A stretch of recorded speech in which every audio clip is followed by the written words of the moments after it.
18 वर्षांनंतर आकाशात असा एक मोठा खगोलीय बदल घडतो आहे, ज्याचा प्रभाव फक्त काही दिवस नाही तर पुढच्या अनेक वर्षांपर्यंत जाणवू शकतो. केतू ग्रहाचे हे गोचर 2025-2026 मध्ये होत आहे आणि ज्योतिषशास्त्रानुसार याचा सर्वात जास्त प्रभाव कर्क राशीवर दिसणार आहे. हा काळ काही लोकांसाठी जागृतीचा आहे, तर काहींसाठी भावनिक आणि मानसिक परीक्षेचा काळ ठरू शकतो. केतू हा ज्योतिषशास्त्रात अत्यंत रहस्यमय ग्रह मानला जातो.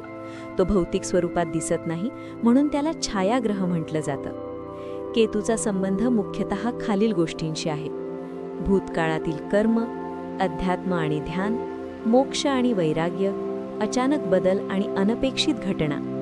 केतू जेथे जातो तिथे अटॅचमेंट कमी करतो आणि डिटॅचमेंट वाढवतो.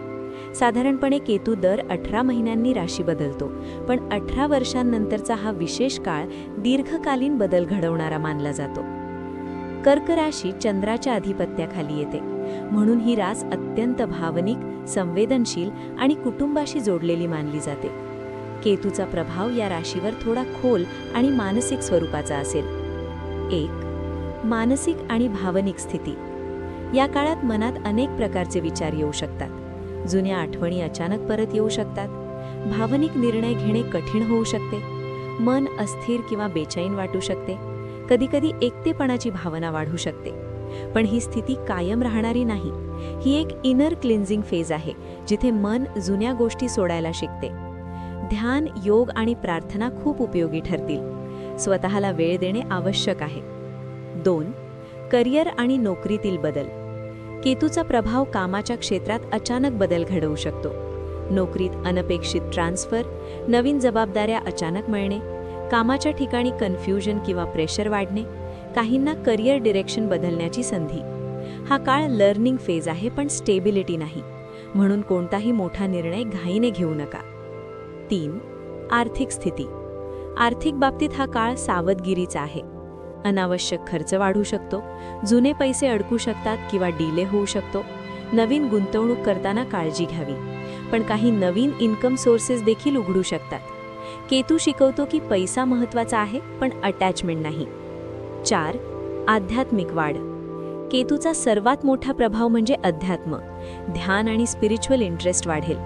मंदिर, पूजा, मंत्रजप याकडे आकर्षण वाढेल. लाईफ मीनिंगबद्दल प्रश्न निर्माण होतील. काहींना अचानक अवेकनिंग अनुभव येऊ शकतो. हा काळ स्वतःला ओळखण्याचा आहे.